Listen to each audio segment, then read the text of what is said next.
Bob, this is one big car, and it's probably got one heck of an engine to make this thing fly. Tell me a little bit about it. Yes, it's got a very large engine. It's a Ford 368 cubic inch, approximately 350 horsepower. As you can see, as far as lightweight, the only thing lightweight on the engine, and I don't know why they did this, was the valve covers are aluminum. Everything else is cast, so it's one of the heavier parts of the car. It has an oil bath here, so it does not have an air cleaner. This is filled with oil. The air comes in through the tube here, goes in there, so any of the filtration is captured, bugs, dust, anything is captured in the oil. What's also unique is the exhaust. You can see here, the manifolds actually come up like backwards, and then the exhaust goes out the inside of the fenders, goes through the bottom of the car in the rocker area, up inside the quarter panels, and then exits out the bumper.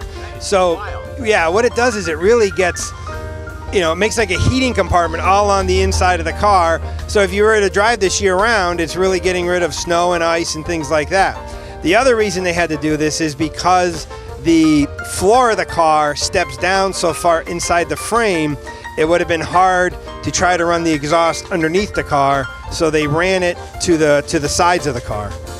How did they get the power from the engine back to the wheels in this car?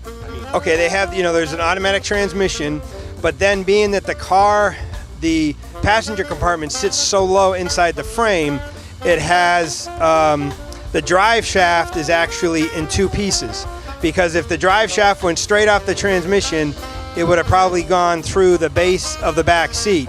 So they had to angle the drive shaft, and the drive shaft actually sits inside the middle frame of the car. The drive shaft is not exposed, and it's again, it's a two-piece drive shaft.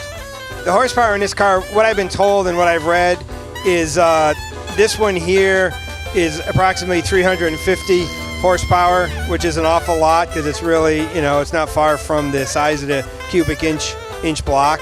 I mean, some of the, this engine was also offered in a regular Lincoln Capri, and that horsepower was down because the motors for the Mark IIs were more hot rodded. Because you got quite a heavy car and you're trying to move it pretty fast. Folks, thanks again for joining me here in Simsbury, Connecticut at this great antique plane and car show, and for examining this beautiful 1956 Continental. It's just a gem.